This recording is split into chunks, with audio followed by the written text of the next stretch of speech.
Baik, sekarang saya akan menyampaikan video mengikuti sertifikat dosen yang ditentukan oleh Kementerian Pendidikan Tinggi. Dan pada saat ini saya akan memperkenalkan diri saya.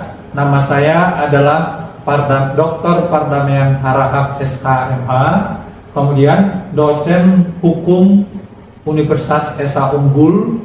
Mata kuliah yang diampu pada semester ini adalah hukum tata negara, kemudian hukum acara Mahkamah Konstitusi, kemudian hukum acara peradilan tata usaha negara.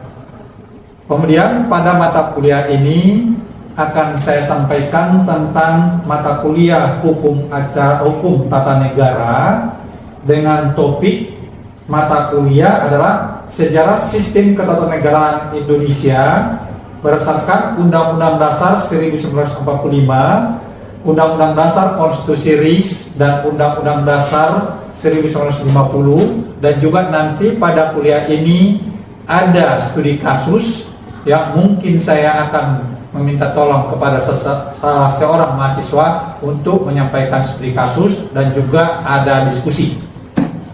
Kemudian selanjutnya mata kuliah hukum tata negara yang kita ampu ini pada pertemuan ke-8 ada 14 pertemuan tatap muka dan juga ada 2 pertemuan tambahan, yaitu untuk melaksanakan ujian UTS dan juga ujian akhir semester. Jadi jumlah pertemuan semua pada mata kuliah ini adalah 16 pertemuan, di mana dalam perkuliahan ini nanti ada beberapa hal yang ingin saya sampaikan.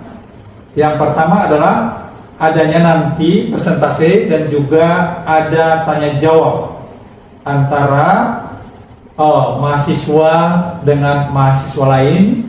Kemudian kurikulum yang akan saya sampaikan pada perkuliahan ini adalah presentasi, menyampaikan presentasi, dan juga ada penugasan, kemudian ada konsultasi antara mahasiswa dalam mengerjakan tugas-tugas kelompok, kemudian ada penilaian. Yang selanjutnya tahap-tahap perkuliahan, setiap perkuliahan dilaksanakan diskusi dan juga presentasi. Mahasiswa diberikan nilai terhadap mahasiswa yang berperan aktif. Kemudian perkuliahan ini dibagi atas beberapa pertemuan. Pertemuan pertama adalah penjelasan umum dari dosen, tata tertib dan pembagian tugas mahasiswa. Kemudian pada pertemuan kedua akan dilaksanakan presentasi. Kemudian pada pertemuan berikutnya juga ketiga juga akan dilaksanakan presentasi. Pada pertemuan keempat juga akan dilaksanakan presentasi. Pada pertemuan kelima juga ada presentasi perkuliahan. Pertemuan keenam juga ada presentasi perkuliahan. Pertemuan ketujuh dalam rangka pembuatan makalah ada konsultasi mahasiswa terhadap dosen untuk menyajikan materi modul kuliah yang bagus, dan juga nanti ada penugasan untuk membuat makalah. Kalau bisa makalah ini salah satu yang terbaik nanti bisa diterbitkan dalam jurnal, apakah jurnal nasional atau jurnal internasional. Nanti akan kita pilih jurnal yang terbaik. Kemudian untuk pertemuan berikutnya, yaitu pertemuan ke-8 nanti sampai pertemuan ke-14 akan dilaksanakan presentasi mahasiswa per kelompok dipresentasikan, dan juga nanti mahasiswa kelompoknya itu mempresentasikan, sedangkan yang lainnya nanti akan memberikan tanggapan atau masukan-masukan dan pertanyaan. Kemudian nanti akan diberikan penilaian, baik yang presentasi maupun mahasiswa yang memberikan tanggapan akan diberikan nanti penilaian. Kemudian selanjutnya nanti perkuliahan ini membuat makalah sebanyak 15 sampai 20 lembar. kriteria makalah yang akan dibuat oleh mahasiswa adalah ada judul nanti akan dikonsultasikan, kemudian ada latar belakang dalam makalah tersebut, ada rumusan masalah, ada metode penelitian, dan juga ada pembahasan dari rumusan masalah tadi. Kemudian ada kesimpulan untuk menjawab rumusan masalah 1 dan juga rumusan masalah kedua. Yang selanjutnya saran-saran yang ditujukan kepada baik kepada mahasiswa maupun kepada lembaga lain. Kemudian perkuliahan ini sangat penting, terutama mata kuliah hukum tata negara ini sebagai modal utama bagi mahasiswa untuk belajar mata kuliah lanjutan seperti tadi yang saya jelaskan. Saya juga mengajar hukum acara Mahkamah Konstitusi dan juga hukum acara peradilan tata usaha negara. Jadi tata negara adalah mata kuliah utamanya untuk menjejaki mata kuliah berikutnya. Konstitusi RIS dan Undang-Undang Dasar 1950, di mana dalam Undang-Undang Dasar 1945 periodenya dibagi atas 18 Agustus 1945 sampai 27 Desember 1949, di mana mahasiswa diharapkan dapat memahami sistem presidensial tidak secara murni dilaksanakan. Kemudian materi yang kedua adalah mahasiswa dapat menjelaskan kedudukan presidensial sebagai singlet, kemudian sebagai kepala negara sekaligus sebagai kepala pemerintahan. Kemudian substansi berikutnya konstitusi RIS pada tanggal 27 Desember 1949 sampai 17 Agustus 1950. Mahasiswa diharapkan dapat menjelaskan bahwa sistem pemerintahan tidak dapat diklasifikasikan secara jelas. Kemudian yang kedua, mahasiswa dapat menjelaskan bentuk federal, sistem pemerintahan. Kemudian mahasiswa dapat menjelaskan konstitusi RIS, sistem presidensial yang tidak sempurna. Parameter penilaian mata kuliah hukum tata negara ada 4. Yang pertama adalah aktivitas partisipasi atau kehadiran mahasiswa yang terdiri dari bobot nilainya 20% dari keseluruhan. Kemudian parameter kedua adalah hasil proyek berupa bobot penilaian hasil proyek ini 50%. Ini kegiatannya adalah membuat mahasiswa membuat makalah, kemudian mahasiswa mempresentasikan makalah. Yang ketiga adanya tanya jawab. Jadi dalam proyek ini memang punya bobot yang tinggi karena memang ini sudah standar dari fakultas bahwa ini adalah proyek yang memang masuk dalam kategori penilaian. Yang ketiga UTS, ujian tengah semester, bobotnya hanya sekitar lebih kurang 15% dari keseluruhan. Yang keempat UTS, bobot penilaian 15% dari keseluruhan. Kemudian jumlah semuanya bobot penilaian mahasiswa dari semua kegiatan penilaian ini 100%. Kemudian yang selanjutnya daftar pustaka yang akan disajikan dalam mata kuliah hukum tata negara ini.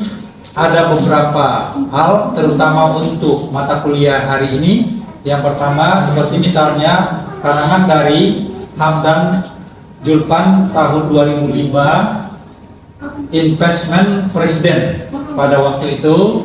Kemudian yang berikutnya daftar pustakanya seperti misalnya Ismail Suni tahun 1986, pergeseran kekuasaan eksekusi. Kemudian yang dalam daftar pustaka yang saya tawarkan dalam mata kuliah ini ada buku saya sendiri, yaitu yang berjudul Legal Drafting tentang analisis penyusunan peraturan perundang-undangan di Indonesia, menyangkut tentang sejarah hukum di Indonesia berkaitan juga dengan mata kuliah ini. Itu dimasukkan dalam mata kuliah ini sebagai daftar pustaka. Kemudian yang selanjutnya karangan dari Juniarto tahun 1986 tentang sejarah ketatanegaraan Republik Indonesia. Kemudian ada dari Wilopo tahun 1976 zaman pemerintahan partai-partai. Kemudian ketetapan MPRS nomor 7 tahun 1965 dan ada beberapa daftar pustaka yang tidak bisa saya sebutkan lagi satu persatu, semuanya menjadi bahan untuk menyusun mata kuliah ini. Sekian, dan nanti akan dilanjutkan pada materi perkuliahan yang telah ditentukan topiknya sebagaimana dijelaskan di atas. Selanjutnya kita akan membahas tentang konstitusi RIS yang berlaku dari tanggal 27 Desember 1949 sampai dengan 17 Agustus 1950.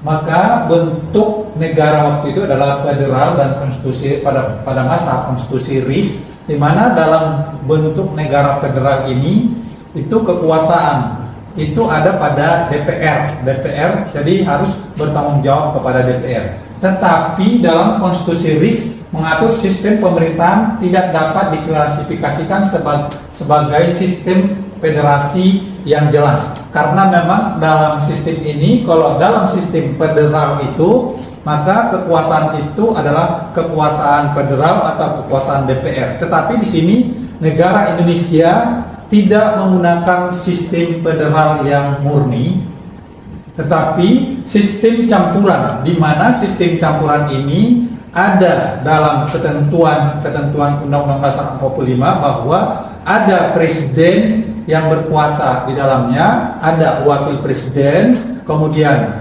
ada sistem federalnya juga ada di sini karena ada parlemen di dalamnya. Sistem pemerintahan ditentukan dengan tugas dan kewajiban masing-masing lembaga negara berdasarkan kekuasaan yang diberikan oleh konstitusi. Mekanisme check and balance berjalan, pertanggungjawaban pemerintah untuk membatasi kekuasaan serta hubungan lembaga negara dalam perjalanan pembagian kekuasaan itu nanti kalau ada kesalahan yang dilakukan oleh pemerintah, maka nanti check and balance-nya adalah nanti ada pengadilan yang dilakukan oleh Mahkamah Agung. Berbeda halnya dengan sistem sekarang ini. Dalam sistem sekarang ini, kalau memang ada kesalahan mekanisme yang dilakukan oleh pemerintah atau presiden, nanti ada Mahkamah Konstitusi yang mengadili kesalahan-kesalahan yang dilakukan oleh presiden. Partisipasi rakyat secara demokratis memilih kepala pemerintahan menjadi salah satu elemen dalam menentukan corak sistem pemerintahan.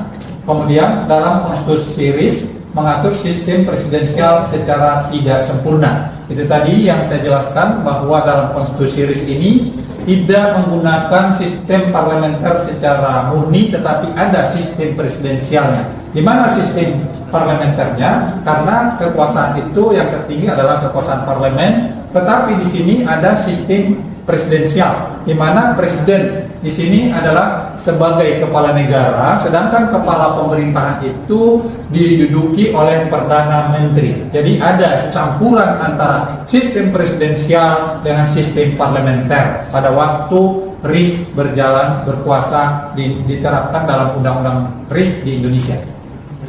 Oke, kita lanjutkan Undang-Undang Dasar sementara mulai dari 17 Agustus 1950 sampai 5 Juli 1959. Di mana poin yang akan kita bahas adalah sistem pemerintahan yang diatur dalam UDES 50 hampir mirip dengan konstitusi RIS.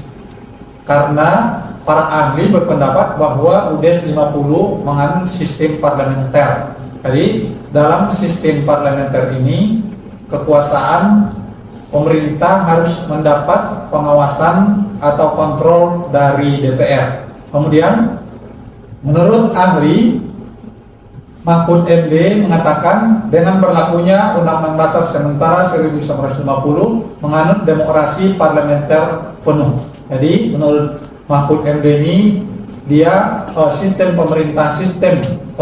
pemerintahan di Indonesia itu adalah menganut sistem parlementer penuh.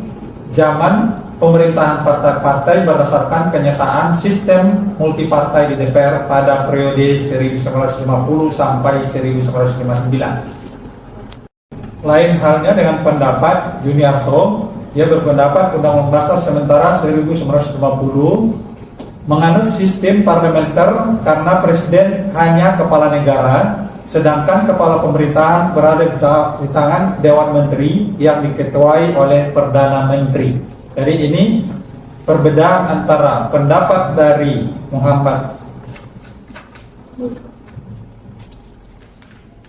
Jadi ada perbedaan pendapat antara Juniarto ini, karena Juniarto ini berpendapat bahwa antara presiden itu sebagai kepala negara sedangkan kepala pemerintahan itu adalah Perdana Menteri. Ini adalah sebagai sistem parlementer, namun fungsi pemerintahan tidak semuanya mutlak dilaksanakan oleh Dewan Menteri.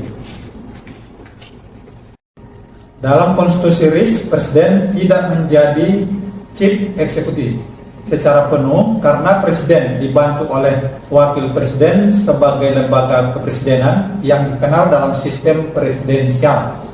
Kemudian berbeda dengan pendapat Ismail Suni, mengatakan bahwa presiden dan wakil presiden adalah dui tunggal karena pemerintah RI dan menteri-menteri sebagai satu bagian dari pemerintahan. Jadi itu makanya Ismail Suni ini mengatakan sebagai dui tunggal. Jadi adanya kesatuan antara menteri-menteri sebagai dalam satu pembagian kekuasaan. Kemudian presiden berlaku sebagai kepala negara tetapi tidak menjadi pusat kekuasaan pemerintahan dalam Undang-Undang Dasar sementara 1950. Ya. Dalam menjalankan pemerintahan, presiden membentuk kementerian-kementerian dengan menunjuk seorang atau beberapa orang menjadi formatur kabinet. Inilah sebagai ciri parlementer, ada formatur kabinet di dalamnya. Kemudian selanjutnya presiden mengangkat menteri-menteri dengan salah seorang anggota formatur kabinet diangkat menjadi perdana menteri dan memberhentikan menteri dengan pertimbangan formatur kabinet. Jadi ada kekuasaan yang dipegang oleh formatur kabinet sebagai lembaga yang memimpin kementerian. Dalam konstitusi RIS, presiden mempunyai hak prerogatif secara penuh untuk menunjuk anggota formatur kabinet tanpa melibatkan parlemen. Dalam sistem parlementer, dalam pengangkatan dan pemberhentian menteri-menteri, anggota kabinet dalam Undang-Undang Dasar sementara 50 tidak dilaksanakan. Tetapi dalam prakteknya presiden menunjuk formatur kabinet dengan pertimbangan kekuatan-kekuatan partai politik di DPR. Selanjutnya dilakukan pembahasan secara tertutup. Hak prerogatif presiden dalam Undang-Undang Dasar sementara 1950 terjadi kompromi dengan partai-partai politik di DPR dalam pengangkatan dan pemberhentian menteri-menteri sesuai dengan hak prerogatifnya. Sistem parlementer menghendaki kabinet dibentuk berdasarkan dukungan partai politik di parlemen. Begitu juga dalam pemerintahan untuk menghindari pemberhentian kabinet bergantung pada dukungan partai politik di parlemen. Karena materinya sudah selesai kita bahas, kemudian kita lanjutkan tentang studi kasus. Dalam materi ini akan saya serahkan kepada salah seorang mahasiswa untuk menyampaikan studi kasus yang terkait dengan materi kuliah kita hari ini. Selamat siang, perkenalkan saya Lukman, saya mahasiswa yang mengikuti mata kuliah Hukum Tata Negara dengan dosen pengampu Bapak Dr. Pardamian Harap SHMH. Pada kesempatan di siang hari ini saya ingin menyampaikan studi kasus tentang pemakzulan Presiden Soekarno pada masa Orde Lama di tahun 1967 antara pertanggungjawaban konstitusional dan dinamika politik. Dengan kronologi singkat, setelah peristiwa G30 SPK yang terjadi di tahun 1965, Situasi politik Indonesia mengalami krisis, di mana Presiden Soekarno menyampaikan pidato pertanggungjawaban yang dikenal sebagai Nawaksara, kemudian melengkapinya dengan pelengkap Nawaksara. Namun, MPRS menilai pertanggungjawaban tersebut tidak menjawab penyebab krisis nasional, terutama terkait dengan peristiwa Gerakan 30 SPKI, serta memburuknya kondisi ekonomi dan keamanan negara. Melalui sidang istimewa MPRS yang terjadi tahun 1967, MPRS melakukan beberapa catatan, yaitu yang pertama menolak pertanggungjawaban Presiden Soekarno, yang berikut mencabut kekuasaan pemerintahan dari Presiden Soekarno, dan yang terakhir mengangkat Jenderal Soeharto sebagai pejabat presiden melalui TAP MPRS nomor 33/MPRS/1967. Selanjutnya kita akan lanjutkan dengan diskusi. Ada 2 pertanyaan yang akan saya sampaikan, nanti akan dijawab oleh mahasiswa, nanti kalau kurang akan saya bantu. Pertanyaan pertama adalah, apa yang membedakan sistem ketatanegaraan Indonesia pada masa berlakunya Undang-Undang Dasar RIS dengan berlakunya Undang-Undang Dasar sementara 1950? Apakah ada mahasiswa menjawab pertanyaan yang saya sampaikan? Saya, Pak. Silakan. Jadi kalau misalnya kita lihat dari bentuk negara di konstitusi RIS berlaku, itu bentuk negara kita itu masih dalam bentuk federal. Sedangkan kalau misalnya pada saat Undang-Undang Dasar sementara itu sudah masuk ke bentuk negara kesatuan. Nah, tapi juga dibanding selain perbedaan itu juga ada yang namanya kesamaan. Sama-sama masih menganut sistem pemerintahan federal. Nah, maka dari itu kita bisa lihat di sini di konstitusi RIS itu ada yang namanya Senat. Senat itu sebagai wakil negara bagian. Nah, pembagian kewenangannya juga masih terbagi antara pusat dengan negara bagian. Sedangkan pada saat Undang-Undang Dasar sementara, meskipun kita menganut sistem pemerintahan parlemen, tapi tidak adanya Senat pada saat itu. Dan pemerintahan juga sudah mulai terpusat. Begitu, Pak. Baik, saya akan berikan jawaban tambahan. Dalam Undang-Undang Dasar 1945 bahwa ada ketentuan-ketentuan pokok ketatanegaraan Indonesia. Bentuk negara pada saat ini adalah Negara Kesatuan Republik Indonesia. Bentuk pemerintahan adalah republik. Sistem pemerintahan presidensial. Kepala negara sekaligus kepala pemerintahan adalah presiden. Kekuasaan negara dibagi menurut Undang-Undang Dasar 45 dengan MPR. Kemudian pada masa RIS, pada pokoknya ketatanegaraan Indonesia berbentuk negara serikat. Kemudian bentuk pemerintahan adalah republik. Sistem pemerintahan parlementer. Presiden hanya berkedudukan sebagai kepala negara. Kepala pemerintahan dijalankan oleh Perdana Menteri. Kemudian perbedaannya adalah bentuk negara pada masa RIS adalah negara serikat. Demikian juga dalam Undang-Undang Dasar sementara 1950 adalah negara kesatuan. Kemudian sistem pemerintahan pada negara RIS adalah parlementer. Kemudian sama dengan Undang-Undang Dasar 50, sama-sama menganut parlementer. Kemudian kepala negara pada masa RIS adalah presiden. Pada masa Undang-Undang Dasar sementara 50 juga adalah presiden. Kepala pemerintahan baik dalam Undang-Undang Dasar RIS maupun Undang-Undang Dasar sementara 50 adalah adanya Perdana Menteri. Kemudian wilayah pada masa RIS terdiri dari negara-negara bagian, sedangkan dalam UDS 50 seluruh Indonesia menjadi satu negara. Demikian jawabannya. Baik, Pak, terima kasih. Pertanyaan kedua, tolong diperhatikan. Apakah pemberhentian Presiden Soekarno telah sesuai dengan ketentuan ketatanegaraan yang berlaku saat ini atau pada saat itu? Apakah ada mahasiswa yang bisa membantu saya untuk menjawab pertanyaan tadi? Ya, Pak. Baik, silakan, Pak. Ya Pak, jadi menurut pendapat saya secara formal memang karena MPRS itu berkedudukan adalah untuk sebagai lembaga tertinggi Pak untuk memberhentikan presiden.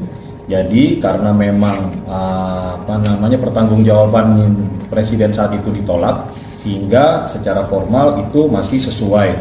Namun secara hukum bahwa karena ada isu beliaunya presiden saat itu adalah tergabung dalam G30 SPKI, itu tidak pernah bisa dibuktikan, sehingga itu prosesnya dinilai cacat hukum karena tuduhan-tuduhan tersebut.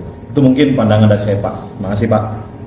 Baik, kasus pemakzulan Presiden Soekarno menunjukkan bahwa sebelum amandemen Undang-Undang Dasar 1945, mekanisme pemberhentian presiden sangat dipengaruhi oleh konfigurasi politik MPRS pada saat itu. Berbeda halnya dengan saat ini, mekanismenya berbeda karena pada saat ini ada mekanisme yang harus dilewati, yaitu melalui penyelesaian melalui persidangan Mahkamah Konstitusi.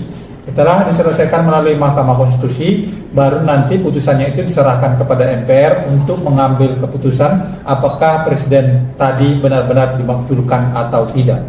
Kemudian pertanggungjawaban Presiden Soekarno melalui pidato Nawaksara pada tanggal 22 Juni 1966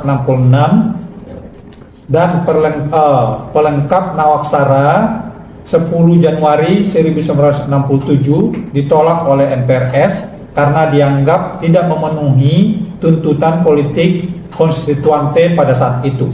Ada beberapa alasan-alasan yang menyebabkan MPRS tidak menerima keputusan pendapat dari Soekarno. Yang pertama adalah tidak menjelaskan secara memadai peristiwa G30S PKI. Padahal seluruh anggota MPRS pada saat itu menginginkan jawaban itu. Kemudian yang kedua, tidak memberikan pertanggungjawaban atas pemerosotan ekonomi. Sementara mekanisme atau kejadian yang terjadi pada saat itu, ekonomi rakyat Indonesia sangat tidak baik-baik. Yang ketiga adalah tidak menjelaskan memburuknya keadaan politik dan keamanan. Kemudian yang keempat, isi Nawaksara lebih bersifat politis daripada pertanggungjawaban. Yang kelima, pelengkap Nawaksara juga dianggap tidak memenuhi permintaan dari MPRS. Penolakan tersebut kemudian menjadi salah satu dasar diterbitkannya TAP MPRS nomor 20 MPRS 1967 yang mencabut kekuasaan pemerintah dari Presiden Soekarno dan mengangkat Jenderal Soeharto sebagai presiden. Demikian jawabannya. Siapa? Terima kasih banyak Bapak. Sebagai penutup, dalam kajian hukum tata negara terjadi perdebatan pendapat dari kalangan sejarawan dan ahli hukum, di mana pemakzulan Presiden Soekarno sebagian berpendapat penolakan pertanggungjawaban tersebut merupakan langkah yang sah menurut praktek ketatanegaraan, karena pada saat itu MPRS adalah sebagai pemegang kekuasaan menurut Undang-Undang Dasar 1945. Sementara sebagian lain menilai proses tersebut sangat dipengaruhi oleh dinamika politik gerakan 30 September sehingga unsur politik lebih dominan daripada mekanisme hukum tata negara. Demikian diskusi kita pada hari ini. Nanti akan kita lanjutkan pada perkuliahan berikutnya. Terima kasih. Terima kasih. Baik, sama-sama.